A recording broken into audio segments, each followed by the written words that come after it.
Hello, hello, hello, everybody. It's Two Dimples coming at you once again.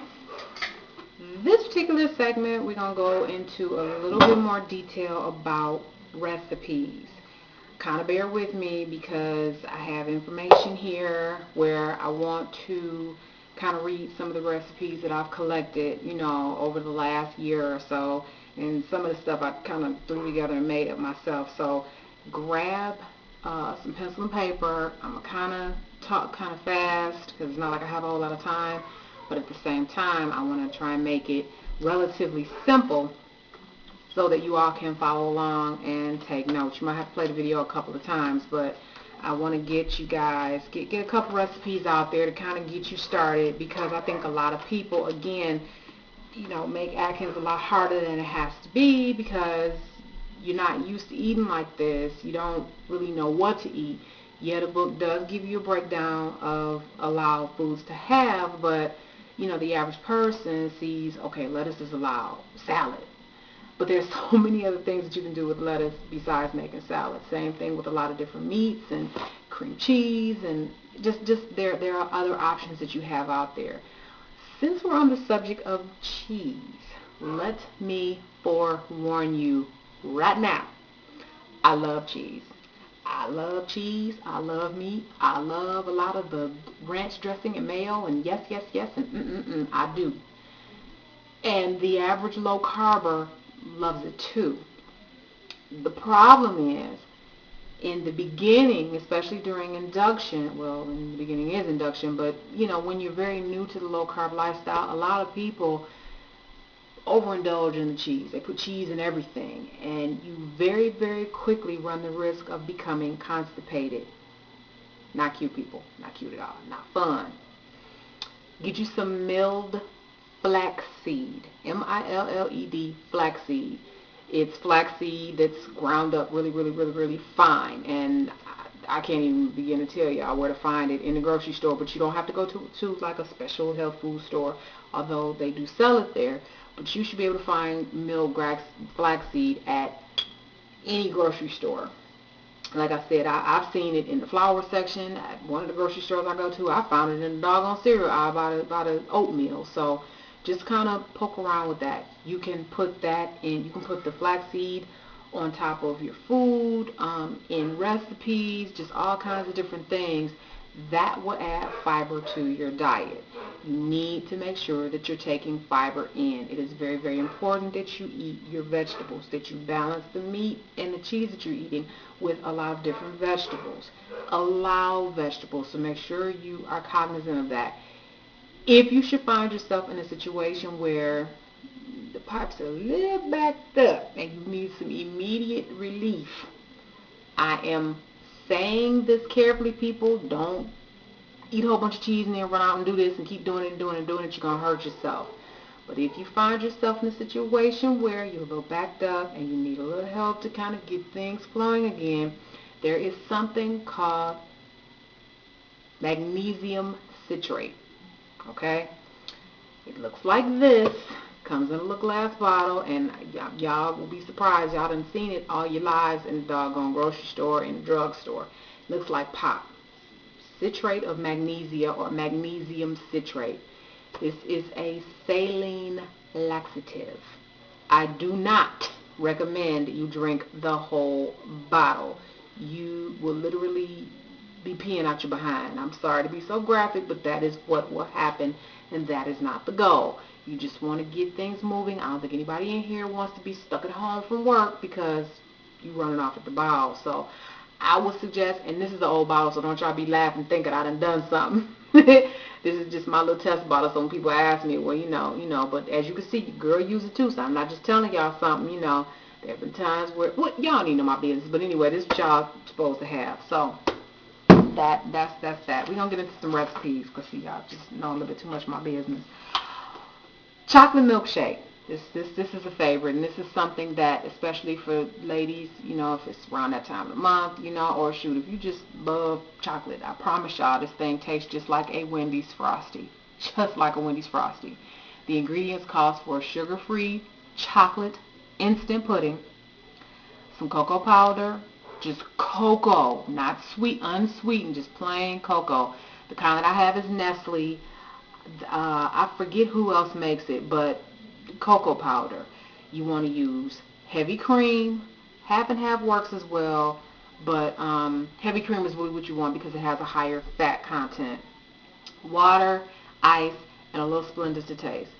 Fortunately, I can't tell y'all how much of it to use because I free pour. I just mix the mess together till it tastes right. That's how grandmama taught me how to cook. Baby, you know how to cook when you don't have to measure.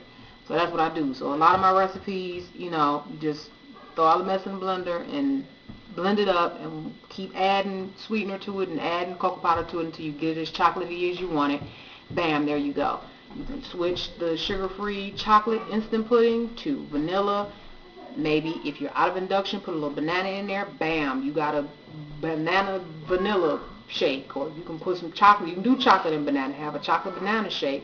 Mix it up, people. Get you some sugar-free berry instant pudding or something. I don't know. Mix it up.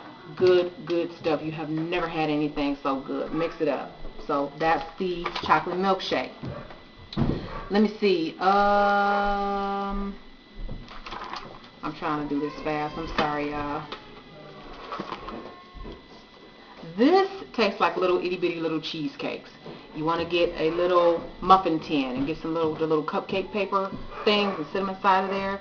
You want to do 2 8-ounce packets of cream cheese. So that's 2 of the bricks. So 1 brick is 8 ounces. So you want 2 of those. You want sweetener to taste. So a little Splenda till you get it as sweet as you want it. 2 eggs and 1½ teaspoons of vanilla. You want to put that cream cheese in the microwave, soften that up a little bit, just a little bit, mix everything in together, beat it up till it's real smooth, pour it into the little tins, and then bake it on 350 degrees in the oven for about 20 minutes. When you pull it out of the oven, people, don't freak out, because while it bakes, they'll rise up real cute little fat muffins, and when you pull it out of the oven a couple of minutes after you take it out of the oven, they'll kind of sink back in.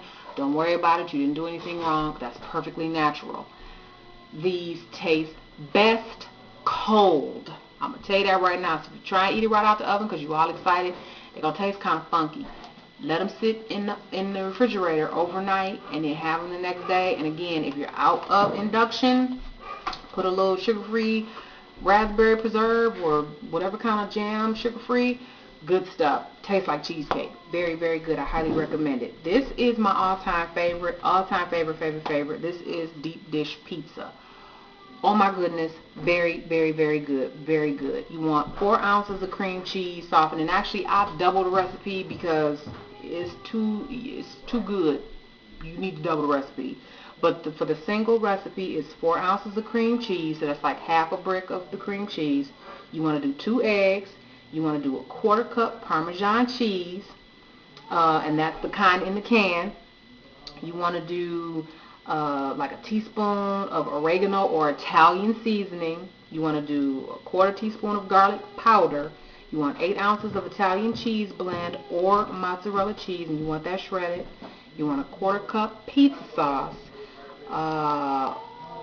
Another 4 ounces of mozzarella cheese shredded, and then assorted toppings. So whatever you want on your pizza, whatever kind of meat, bacon, ground beef, pepper, whatever it is that you want, have that ready as well. In a medium bowl, and again, I'm sorry, I gotta look down because I have to read because I know how to do it, but I can't tell y'all. In a medium bowl, you need to whisk the cream cheese until it's smooth and creamy. You want to mix in the eggs with all of that until it's smooth. Add the Parmesan and the seasonings, and then stir in 8 ounces of mozzarella until it's completely moistened. That part, stir it. Don't put that in the mixer. So when you put that cheese in there, just stir it up. You want to spread that out on, I use parchment paper, people. Get you some parchment paper, spread that on the parchment paper. You want to bake that at 375 degrees for about 20 to 25 minutes until it's lightly browned. Take that out. Let it cool off. You don't have to let it sit in the refrigerator overnight. Just let it cool off really well and kind of pry up the edges a little bit. You want to spread the crust. You want to put the pizza sauce on top of that. Then you want to put the cheese. So your other cheeses you have left, put that on there. And then the toppings, whatever kind of toppings that you want. So your meat, your vegetables, whatever it is you're putting on there. Sprinkle that with your seasonings. and then bake that at 375 for about 15 to 20 minutes or until it's really bubbly. Listen here, y'all. You talking about something that is good? Oh my goodness. Oh my goodness. How about the net carbs of that is 2 grams. 2 grams of net carbs. So that means you can have that a couple of times a week and don't feel guilty. And yes, this is induction friendly. As long as you don't go put no pineapples on it, you are good to go. Okay? So that's a couple recipes that I have for right now. I got some other ones, but I just wanted to share those. Those are my favorites. Again, I'm trying to make sure I'm staying, within my time. I'm going to come at y'all again with some more videos. But until then, get in that kitchen, make up y'all some recipes, subscribe to the low carb websites, get some of their recipes. Make sure you're eating. Even if you feel full and you don't feel like eating, make sure you're eating, people. Make sure you're getting that water in. Peace.